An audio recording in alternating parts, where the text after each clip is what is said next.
What is up, guys? Welcome to today's Hangout. Hopefully you guys can hear me okay. I want to make sure I take a couple seconds just to make sure everything is squared away with the camera, microphone, everything like that. Looks like the audio levels are looking good. I'm going to try to stay about here. Let me slide over a little bit. Hopefully you guys are having a fantastic weekend. Really looking forward to today's stream and what we'll be talking about and just really hanging out. It's not so, professional or so to speak, but just more or less a conversation about helping you pick out your first camera, pick out your first DSLR camera, or even a mirrorless camera, depending on what you're wanting and looking for. So let's see here. I want to make sure and check in on the settings and make sure that we are good to go. It's always a little different here. Let's see here with YouTube. I don't know. You see it, but then you don't see it. You're not sure. Okay, so I can see it. Let me check the audio real quick. You may get a little bit of Inception audio here. Make sure audio's clean. You see it, but then you don't see it. You're not. Okay, so there's a little bit of delay that you'll see, but that's cool. No big deal. We're good to go on that. So let me get this out the way. So today, like I said, I wanted to talk about really finding your best camera for you.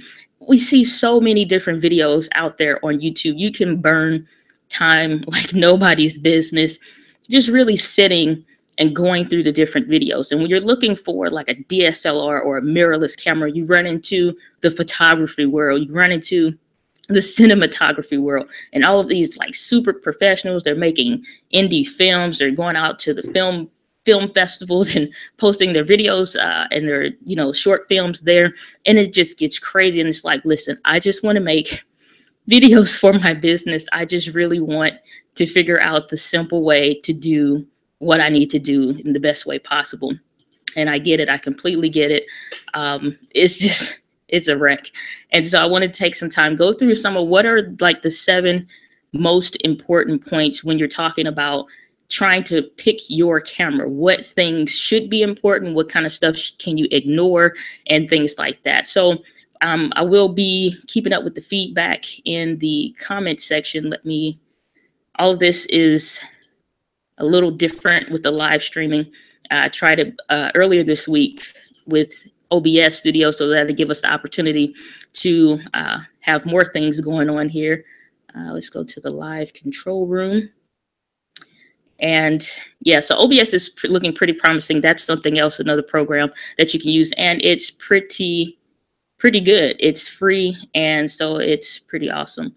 I cannot see the chat just yet. If you are watching, listening, I checked the audio. I can see the audio is fine, but just let me know, are things coming across clearly and good where you are and where you're watching from. So you can let me know where you're watching from, what's your Saturday like, and we'll be getting started. And just give me like 30-ish, maybe a little bit less seconds, just to check this out. I don't know why I can't see the chat here with the Hangout on the air. I don't know. It's a little different here. Let me just click on it. Okay. Alrighty. I can see the chat now. Okay. Oh, you said okay. Acapella. Welcome to the stream. I see the chat. You said, is this the M6?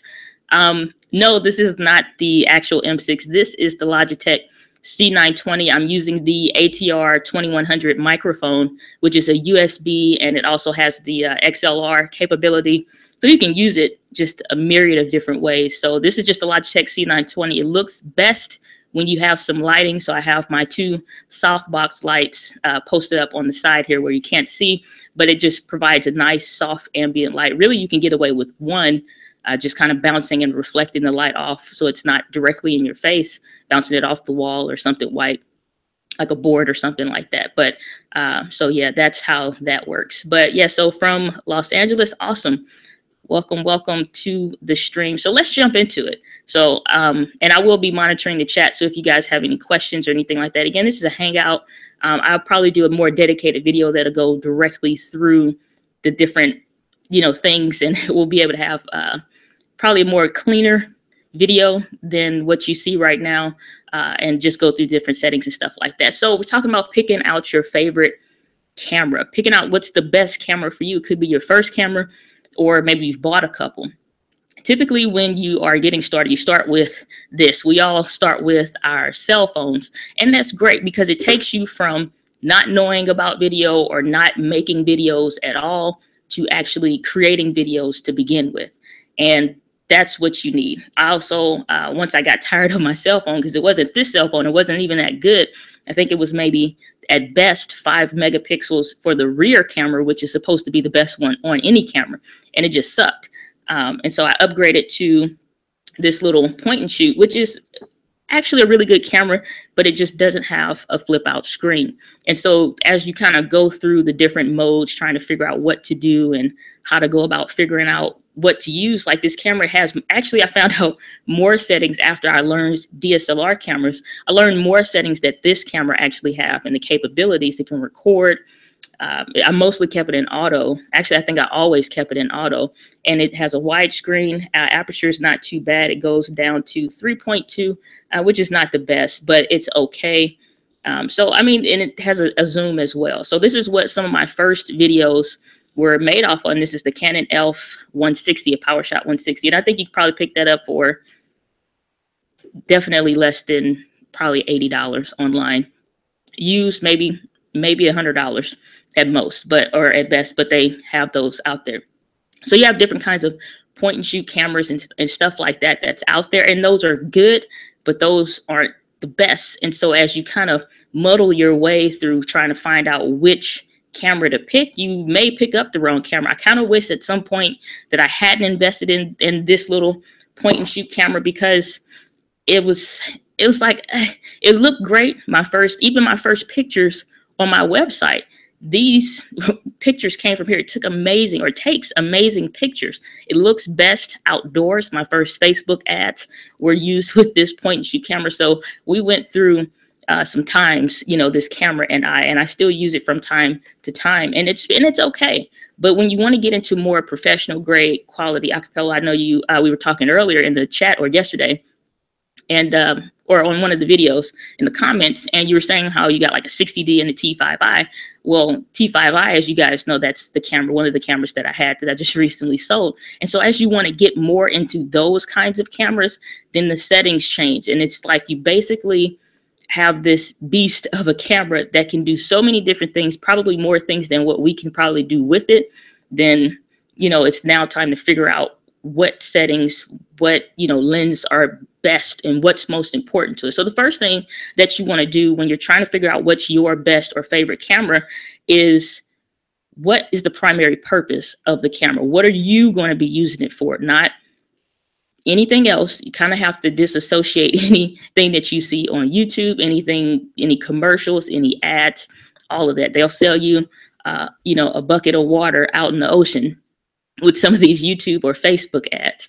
But the thing is, like, you kind of got to figure out, what are you going to use it for? If you aren't going to use it for photography, then you don't want to buy, a photography based camera or a camera that's more catered towards those things. If you're going to buy it for videos, then you want to make sure that you buy it with primarily settings and the setup and the build quality and everything is specifically for videos. And they're DSLR cameras, like if you go to like the traditional camera shop that I went to recently, and I showed it in one of the vlogs, or I showed a little bit of it, that camera shop, like I can tell from the lady that I talked to, she is not happy with the DSLR revolution and people using those cameras now more for video, and they were originally designed for photography.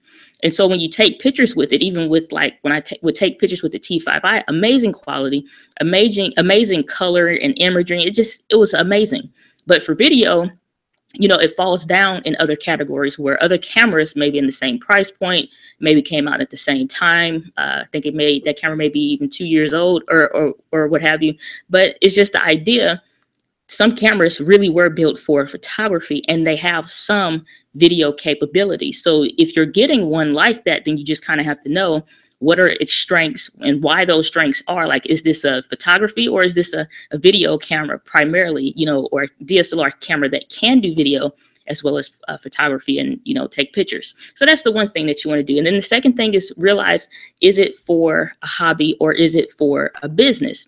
If you're doing it just maybe less than 10 hours a week, then more or less you can probably say that's for hobby. I can definitely say that when you first get started, you're not going to do a whole lot of videos because you have a big learning curve that you have to get around, whether it's framing yourself up properly, whether it's realizing, oh, I can't just cut the camera on and it looks like what my eyes can see. I need some lighting. You realize that, oh, this sounds terrible. What kind of microphone now? So when you start getting involved in video, even when you're starting with your cell phone, you start to find out these issues are starting to come up because now you're getting involved in the video world. And so questions are coming up. So that's why I really wanted to do this stream, because I know those same questions that you guys probably have are a lot or similar to the same questions that I had and that anybody else had.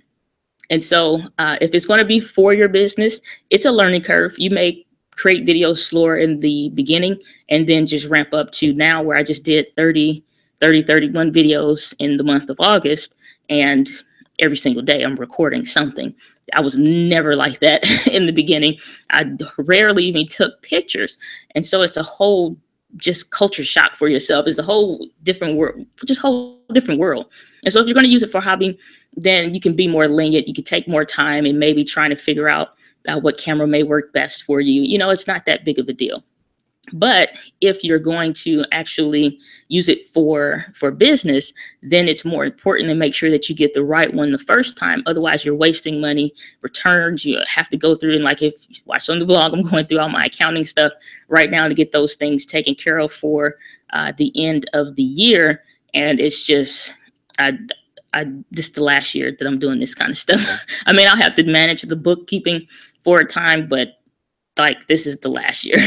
And so you have to go through like, okay, I purchased it at this time, return it. It's just a nightmare. So just these are some of the things that you want to know. So if you are watching this on the rebroadcast or the live stream, let me know in the comments and I'll also reply to those as well as let me jump into the live chat here.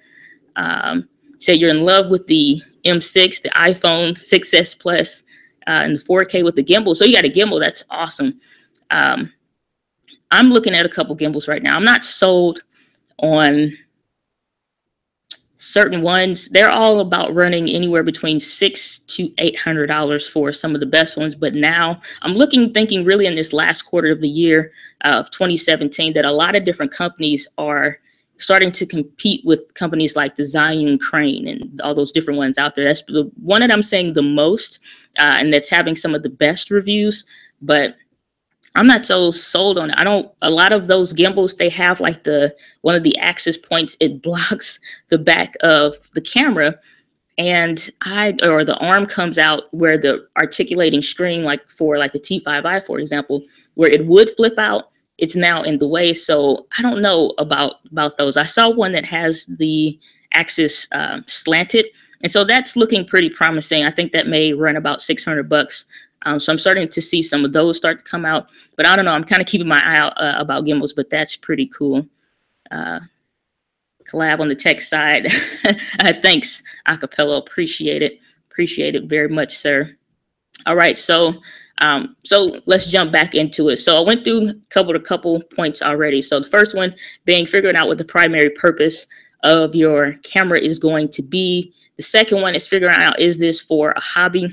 Or is it going to be for business, so that you know how rugged, how durable does this camera need to be able to stand? Because I'm telling you guys, anybody that's done any kind of daily vlogging, whether it's with your cell phone or whether it's with, like when I was testing out the M3 and really starting to push it to its limits, then you'll start to see some of those flaws that you otherwise wouldn't see if it's just on a tripod and back here, like in my office studio, this little corner of the room, then you wouldn't normally see those things. I could use this Logitech C920 as my main camera for back there because I'm not going to move. It's going to have lightings and everything else is going to be blocked in the room. So it's only this dedicated light.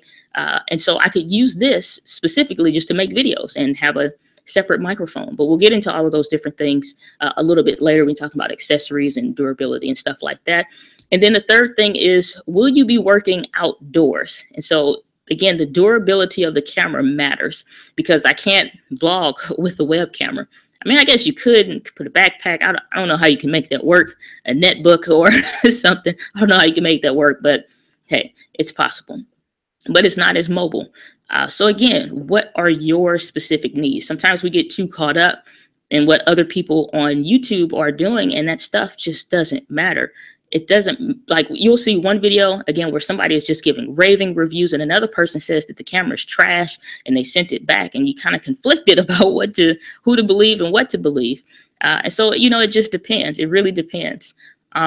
So when you talk about durability, there is such thing as called weatherproofing and weather sealing on a camera. Some of the higher end, higher grade cameras, the reason why they cost more, some of the settings could be similar to the most recent release Canon had, which is the Canon T7i. It could be similar settings to that one. No 4K, maybe 1080p, 60 or 120 frames per second or whatever. And the only difference really is that it has weather sealing. That cost to be able to dip your camera in the water, or if it gets wet, that you're not going to damage the sensor, or that you're not going to damage the lens or any of the small connectors that connect the lens to the camera. It seals in between the buttons and the wheels. So like I have my beloved M6 right here. So this camera is not weather sealed, but at the same time, it has a great build quality. But at the same time, I'm not going to be outdoors or anywhere in the African savannah with a lot of dust or any of that stuff. So again, that setting doesn't matter. So if you're picking out a camera, what makes it important to you? Does it matter, or is it just a bonus?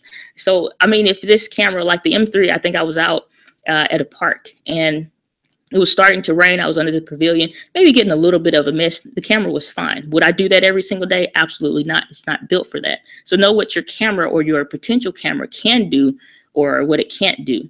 And so, like, again, should it be dust resistant? Should it be water sealed, or, you know, any of those different things? Let me set you over here.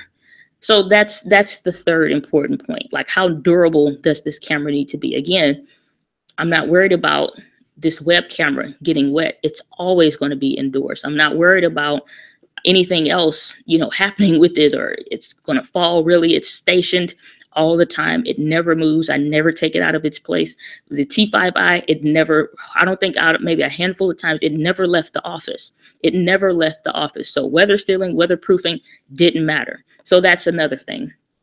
So the fourth point that I want to cover is recording in the dark. That's another thing that you hear out a lot right now, especially with Sony cameras, you know, the low light capability. Google platform looks clean. Awesome. Glad you're watching me on the TV. Appreciate that.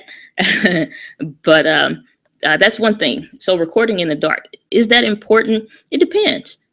All of this stuff is it depends a little bit, especially these first like 5 or 6 points.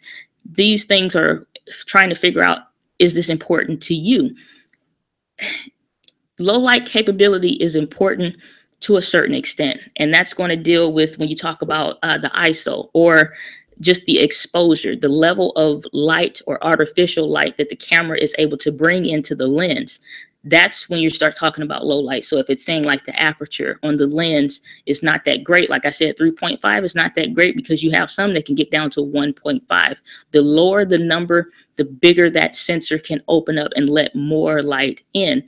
Or you have some like this Logitech C920. I have no idea what it is on this camera, but I know I need more light for it to look its best. Now you take these lights away, it may be able to adjust to a certain extent, but that's when you start talking about, are those things important? I'm not out clubbing. I'm not out hanging out at night. If the best thing that I will have to make sure my camera can do, which I know the M6 can, is that if I'm in a conference room, if I am in a theater, if I am in any of those lobbies, they are going to have tungsten, what's called tungsten lights, or they're going to have like a yellow hue, basically your average light bulb, or you can get what's called like a daylight light bulb, and light is measured in kelvins. So that's why I said most of the time you can take your cell phone, take a point and shoot camera, you can go outside and record, and it's great.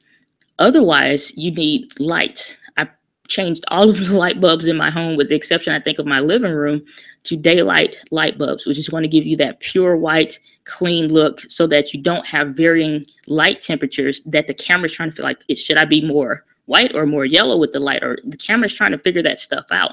So when you ask if a camera has low light capabilities or if that's important, sometimes it's just a matter of not the camera having a low light capability or a strong low light capability, but adjusting the light, not the light, but the white balance.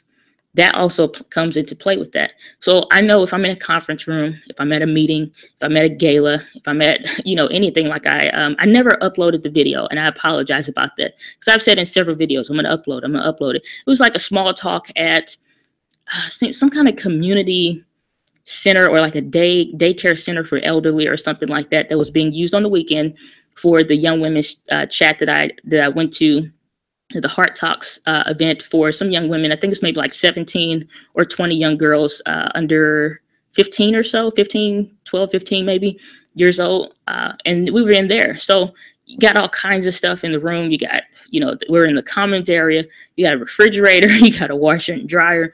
You have a table full of food. Like, so we're just hanging out in the common area, but they decorated very nicely.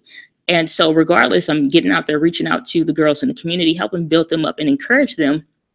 And so I'm knowing at the time I got the M3, very similar to the M6, that I need to adjust the temperature for the lighting in the room, which is called the white balance. I need to adjust that so that it doesn't look orange in the room. So sometimes it's not about it being able to produce so well in low light. It's just being able to know what to do with the camera and what settings make sense. Acapella, got to go.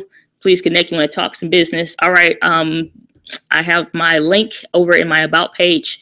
Go to support@thesmallbusinessstartup.com for any business inquiries or anything like that. But yeah, definitely send me an email. But see you later. Have a great weekend. Appreciate you joining in. So talk about the settings. So we're talking about basically recording in the dark. Some cameras, like I just recently saw a video on the Sony A7S. I think camera came out 2 years ago. Amazing, just film kind of, I don't know, it's called Film Right. It's a channel on YouTube. Huge following, amazing quality. Just the guys do an incredible job. And I watched those because when you're wanting to create something, you want to do it in the best way possible. And so I learned a lot from there. So with that, I make sure that if it's a review on something, then I watch it. There are some channels that you just kind of want to keep in your pocket. So when something good comes out or you want to know more about it, then you can watch it. So Film Right is that channel for me. So back to the point, they had a review of the Sony A7S. The Sony A7S, he did like comparison of 3 different high-level cameras. Each one of those, he tested the low light capability. The A7S, it just completely, it looks different. You have to go and see it for yourself. But again, so are you actually outside recording in the dark? Or again, like you just need to adjust some settings and you can work with what you have where you are with the camera that you're looking at. So that's another thing. So that's the 4th point. So far, we've covered 4 points. Again, what's the purpose of the camera? Is it going to be for hobby or for business? Are you going to be working outdoors in tough terrains? And then the 4th one is are you going to be recording in the dark? This low light capabilities even really matter. And so those are a couple things that you kind of want to pay attention to. So specs. Oh my gosh, if you're looking at a camera, everybody's going to give you the rundown. Just like I started talking, and I don't want to get too techie on this video, but you know, 1080p, 60 frames per second, the ISO, you got a 4.2 aperture, and it's like, good Lord, it's like, good grief, seriously. And if you aren't really engaged into that world, then it becomes difficult to know. It's really only four important things that you want to know. And I'm holding up, kind of have to tuck my thumb in there because I didn't put that down. So it's 4, not 5. But it's really only 4 things that you kind of want to know that needs to be important. You have what's called the exposure triangle. I'm going to do a quick start guide for video. I don't know. We may have that released in maybe a month or less, hopefully maybe in a month or so. Quick start guide for video. And I already have my other guide that goes very much so in the deep, whether you're using your cell phone if you're using a point and shoot camera or anything like that, and it goes through and it shows you even all the way up to DSLR. And I'm working on version 4.2 for that particular course. And yeah, so, it's just a whole lot that goes into that. If you're not trying to do all that, and I understand it and I get it, I'm just going to do one that's specifically for, like cell phones, and maybe I may just include the mirrorless bit in there. I'm not sure, but it'll be a very basic course, editing, quick start guide. Again, like I said, that'll just kind of help you with the what to do's on that. But I also have the tech guide. Links are in the description. That'll also give you a whole lot more tips. It's pretty much maybe a little bit of what that'll be in a nutshell. So the links are in the description, which is a tech buying guide for video. So specs are important because now you start to figure out, based off all the things that you're wanting to do, now the settings will start to make sense. So you have what's called the exposure triangle. You don't really need to know all of this right now, but it's helpful. And so I'm just going to touch on it a little bit. You have the shutter speed. Okay. You have the ISO, and then you have the something else. I can't think at this particular moment, but because it's just so much stuff. It really is. Those three factors, and I can't think of what the third one is off the top of my head, and I apologize. I don't know. I know it when I'm looking at it on the camera. I'm looking at the shutter speed. I'm looking at the ISO, which adjusts how much light is being let in as well, and something else. I can't think at this particular moment. Like I said, I would have to cut the camera on and actually look at it for it to make sense for me. But though you're adjusting these three settings, essentially, you're adjusting these three settings so that you can make sure that you get the particular picture that you want. Okay, again, white balance is going to play an important part in that. Gosh, it's hot. I don't know if these lights on me or what, but my goodness, I haven't even taken a sip of my coffee yet. But when you're adjusting the settings on your camera, that's what helps you to really pick out what settings are important. Actually, I'm going to go ahead and do this since I'm talking about it. Make sure it is on lens. Take the lens cap off. Also important. So this is going probably a little bit more in depth, way longer than I wanted to go for today. Did I cut it on? Very important part. Put the battery in. And so I actually just took this off the charger before I got started. So yeah, about that. I know what I'm doing. Trust me.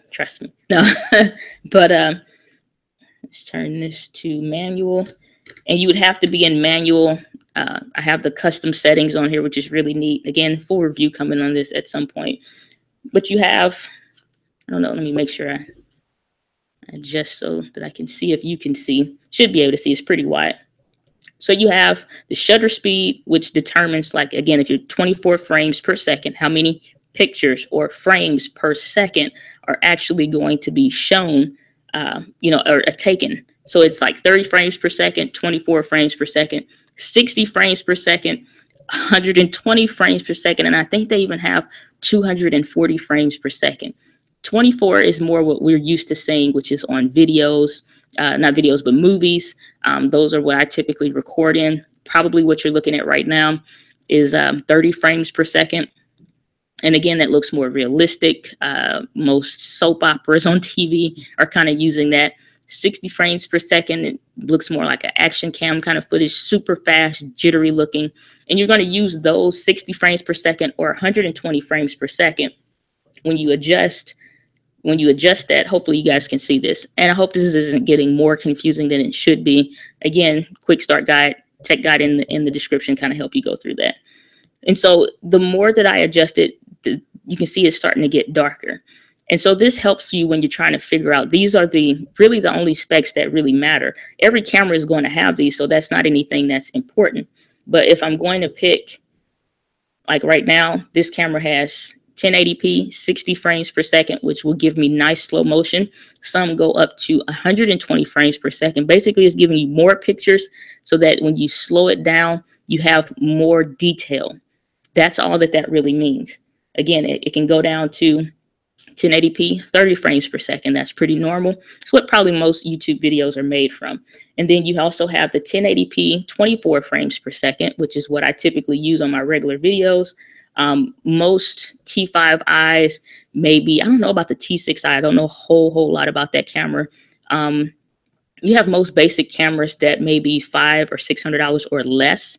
Most of those cameras that came out maybe even a year and a half to 2 years ago are going to at least have 60 frames per second at 720p. And that gets into how many pixels, you know, the P pixels, how many pixels are available. Again, it gives you more detail, crisper look, or what have you.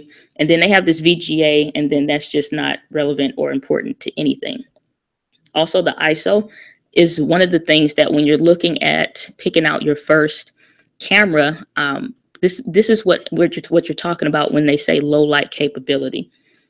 So you have, like, I can make this bright. This is artificial light for the camera. I can make this, and I hope that you can see this. I'm trying my best to do a little video inception here, but again, dedicated video will be created for you. So this can go up to 25,600 for the ISO, and it's completely white. You can't see anything back there. This helps with low light. I did a video. I didn't adjust it. I just put it in auto just to see what the camera would do, but it does pretty okay. The lower that you go, the darker that it can get, but this is just artificial light should you need it, to allow you to be able to get more light into the center. And then you also have this, not more light into the sensor, but adjust the artificial light that can be had in the camera. And then this is the other one, f-stop. Sorry about that. The aperture. And so those three things are the exposure triangle, or factors of the exposure triangle. When you see people that have, like, you can't read those books back there. Those are a little blurry. The couch looks a little blurry. The pictures back there look a little blurry. That is determined by how low can this camera go. Now, this can get down to 3.5. So very similar to this point and shoot camera. And that's on the 18 to 55 millimeter lens. The reason why is this is important because, again, this helps you determine if it's going to be blurry in the back or what have you. And this is more detailed than I wanted to go in, but since I brought it up, I figured I should at least touch on it a little bit. And I'm going to cut this back off here, and then we're going to wrap up. But those are some of the things like that you'll hear people talk about. And I just kind of wanted to address it a little bit, not to confuse you or anything like that. But honestly, those are the three things that you're really going to need to know the most on a camera. And I'll put that in the quick start guide as well whenever I create it, probably in the next 30 days or so. But those are the things that are most important. You have other stuff, like you can switch the lens, get a better lens, and the aperture will be better. So you can get even more of a blurrier background, or the bokeh, where you see the big orbs of light and the person is super, super sharp and in focus. So it depends on what are all the stuff that you're trying to do. What are all the things that you're trying to do? That's when specs really matter. And it's so many factors when you're talking about a mirrorless or DSLR camera. And again, I hope that it's not to confuse you. You can always put in the comments or in the chat if you have any questions or anything like that. I'll definitely keep this video up. And if you have any questions, we can always do more live chats and hangouts like this. Again, this is more impromptu a little bit. So hopefully when you look at the back of the camera, you can see it. I'm not exactly sure how clear it is, but again, more dedicated videos are on the way, 60 plus more added to the board over there for the video ideas. But that's when specs matter. And that's when the settings and things like that matter on your camera. And you start talking about low light and all of those different things. Those are how they craft and create some of those different pictures. And so you'll see people ask, what kind of camera are you using? What kind of microphone are you using? They're trying to recreate basically what they're seeing that person make for videos. You can get away with the basic stuff. You really don't need to have the best of the best of the best, sir, stuff for your camera. You really don't. If you get pretty much average to really good settings, Canon T7i, the SL2, which is one I'm really keeping my eye on right now, the Canon M6. Those are the things that matter. Some of the more important specifications, like I was talking about, the M3 was having issues with the autofocusing. Well, that depends on how well can it focus on my face. Seriously, let me see, I might be able to do a little bit of a video inception here. Again, with the camera, and you'll see a box pop up. Even with this Logitech C920, the way that you can see me so clearly is the autofocusing is really good on even this web camera. And so let's see, let's try this out. Now I can't see this specifically. Okay, so you should be able to see that. So if you can see, and I won't know because there's a delay on the video, what you can see, but you should be able to see where it focuses on my face. Even though it's a video, it can still focus on my face. The M3 would be still blurry, what they call focus hunting. It keeps zooming in and out, trying to figure out, and I can move back and forth, and it's going to hold focus. That's when autofocusing is super important for different cameras. Can it keep up with you, or is it going to lose you and look blurry? And what really disappointed me with the M3 the most is when I took my camera to church, and my minister isn't walking super fast. He isn't moving very far. Or that particular day, he wasn't moving very far, going from like this side of the podium to this side of the podium. He's not running back and forth. He's not jumping up and down. He's not doing anything extreme. It's just a person walking from, a few paces to the left, a few paces to the right. The M6 could not hold, not the M6, excuse me, the M3 could not hold detail. It couldn't stay on his face. It kept losing him. I was experiencing that as well to a certain extent. But it's just like, that's disappointing. I sat in the front row just to make sure I give it the best chance, and it just couldn't do it. I didn't want to take that chance. And so, again, if you're sitting down, if I'm only going to do videos back here in the studio corner, if I'm only going to do videos for that, then it's not that big of an issue. The T5i, though, I was having an issue I had where I was creating the video courses, and I'm recording, and you get every point right, and the camera fails, and you aren't hardly moving. This little bit of movement here, like if I readjust, I want to make sure everything is straight, that little bit there, the T5i would start trying to be like, where did you go? And I'm like, hey, I'm right here. And I would have to wait and wait, get real close to it again, even though I'm not that far, get close to it again, and let it catch focus, and then try to be still. I don't want to do that. Those things are super frustrating. Not having an articulating screen, it made me hurry up and give my mom's camera, the SL1, that doesn't have a screen. It had a screen like this where it just, good Lord, you can't see anything. And so I couldn't trust if it was going to hold focus or not. And I believe it had the same processor as well as the same, no, it didn't have the same processor. That's like the internal brain of the camera. It had the same autofocusing. Canon autofocusing system was just the hybrid autofocusing system. It had that one. If I'm having an issue with the M3, chances are I was going to have that with the SL1. Didn't want to take that chance. Hurried up and got that camera back to my mom.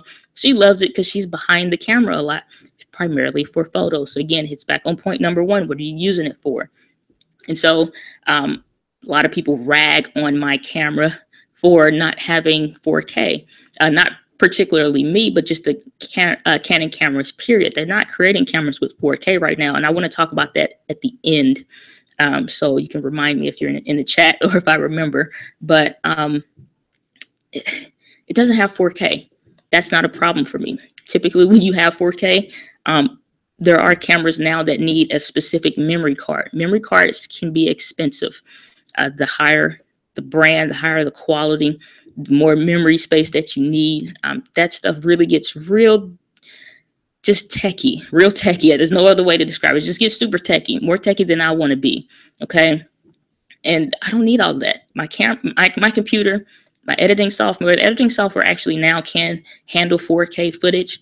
I don't need it. I already have burned through like 5 gigabytes worth of storage with, pictures, just music from, just actual videos. And you're going to record way more than maybe what you're going to use, especially if vlogging. That's why vlogging definitely isn't on the radar for me to be something to continue to do. It's not going to happen. It takes up way too much storage, way too much storage. So I'm already having to get another external hard drive right now. And so all of that different stuff, you need a lot to process 4K. It gives you more space, if you will, more details. It's super sharp. It's super cool. It's really amazing, but it's not a big deal. This camera also doesn't do 120 frames per second. It'll do 60 frames per second, but it won't do 120. 120 is important for if you want to do slow motion. Again, you have 24, 30, 60, and then 120, where when you condense it down, you get a whole lot more detail than if you try to crunch 24. It doesn't look that great. Crunch 30, it doesn't look that great at all. Whereas if you do 60, that's pretty nice slow motion. Where if you do 120, it's really nice slow motion. Or I think it's 240 frames per second. It is just buttery smooth slow motion. But those aren't important to me. I'm not making videos like that. I'm doing point and shoots. I'm ready, I'm recording on the go. Simple stuff. So these are why these are important for you. And then the sixth thing is accessories. A lot of people picked out their cameras and all of that. And I'm spending more time on this video than I expected to. But again, we're hanging out. If you got to go, you got to go. But I appreciate you for hanging out.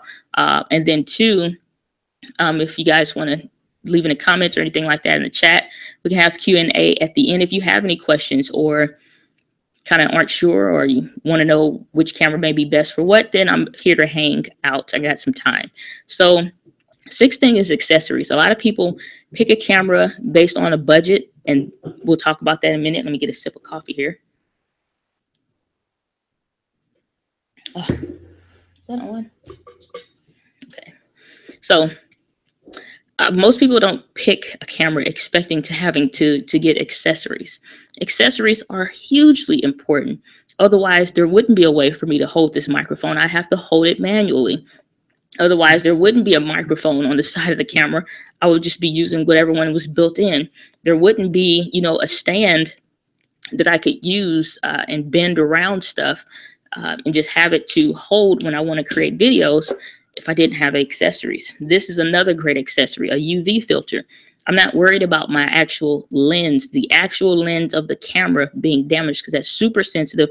The sensor on the camera is super, super sensitive. You don't ever want to touch that, but you really don't want to damage or scratch up the lens. A UV filter. So not adding in for your budget, which is the seventh point, and 7 and 6 kind of go hand in hand. You can't pick a camera and not expect to pick accessories. I have my tripods just out of the frame there that I use. I primarily had one. I just put this Logitech C920 on the computer because I finally got adjusted my desk so that it stopped wobbling. It was obviously something I didn't do. But I have my other a little bit more heavy duty tripod that helps when I'm out and about. Also, I use it all the time when I'm recording back there. Accessories are extremely important. Memory cards, super important. You got to have plenty of space. If you're recording, 16 gigabytes actually isn't that much. 32 is pretty good. But you got to have memory cards, multiple memory cards to start with. At least you want to start with 2. At least maybe a 16, maybe a 32 or 2 32 gigabytes. Then if you don't have where you can just take and put, I'm going to snatch this out the computer right now. This is a memory card. This is just your basic one, but there are certain settings and certain factors, even in a memory card, that you want to make sure that you can buy.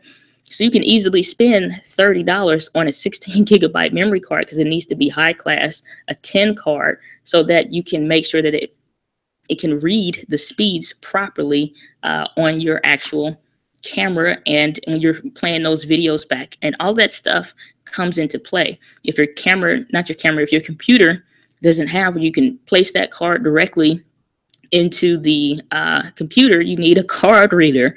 Or even if you have multiple ones that you're making videos off of, just like some of these vlogs have been 2 different memory cards because the 16 gigabyte filled up and now I'm starting to fill up the 32 gigabyte and I need space for 2. My computer only has 1. I need another space for other kinds of memory cards, for my cell phone, for my camera. These may cost $5 to $10, but you got to account for it in your budget too. Lights are probably more important than buying another camera that has better settings. And the reason why I say that is because these cameras need help. Everybody wants it to be the one all be all that you can just run and gun and go with. And there are some starting to really come out into the market. But I mean, at the same time, it's like, Do you really need it? That's what I'm saying. Do you really need it when you're figuring out your first camera? So lights are extremely, extremely important. I use softbox lights. Description to the different gear that I use is in the description, the different listings and all that, links and whatnot. You can check those out if you want to. But softbox lights, really super soft light, whereas if you try with some other kind of light, it may be harsh. Straight on your face, it'll knock you out. And so, you know, you may have to bounce it off something. So I just like to make things as simple as possible, as easy as possible. And like I said, that 7th point is the budget. When you factor all of these different 7 points together, when you look at all the different things together and you have your list compiled, what cameras meet the majority of these requirements, which ones are more important? You may say, yeah, 4K is on the list when it comes to the specs on the camera, but is it necessary? Is it really, really necessary? Most of the 4K cameras out there right now, Sony, overheat. You can only get about 15, 20, 25 minutes on it, which may not be bad. That takes your camera out of commission for a while until it cools down. So a lot of people are out there getting the 4K cameras to deal with it, but I mean, at the same time, you're limiting your ability because the camera can no longer function for a time because it needs to cool off. Don't have any overheating issues with my camera, and I can get some let me say this properly. I can get some goodness, yeah, it's time to wrap this up. I can get some slow motion without 4K. You got, 60 frames per second. That's good enough for me. That works for me. So guys, we've had quite the hangout here today. Again, just covering those different points. If you're watching on replay, thanks for hanging out. Thanks for tuning in. Again, when you're picking your camera, it's like these really are some of the 7 most important points that you want to start going through to determine, what's best for you, what's going to work out best for you. And you kind of have to put everybody else's opinions to the side and decide what is the most important factors and important points to you. Because sometimes you can get away with an older camera and it looks amazing. Nobody will know unless you tell them. And it really doesn't matter. It doesn't matter. I got clients with my cell phone, my old cell phone. I got clients with my point and shoot camera when I switched to that. I got clients with my Canon T5i. I got clients with my Canon M3. I just got the M6 less than a week ago. I'm pretty sure I'm still going to get clients with this camera. And so guys, as we wrap up, if you guys have any questions, and I see any additional questions in the chat or anything like that. But guys, thanks for hanging out. We've been going for quite some time. I don't know, maybe 40, 50-ish minutes-ish, something like it. But guys, thanks for hanging out. I hope that these tips were helpful for you. Again, in the description below, there is a tech guide that'll go through and explain a lot of the different things that I covered today. Give you also some options, budget options when it comes to what are some good point and shoot cameras that you can get away with. What are some of the gear that I'm using right now? Explaining lights and all just those different important points that we covered today. So guys, if you liked the video, definitely give it a thumbs up. If you're interested in more small business development tips as well as more tech tips like this, definitely subscribe.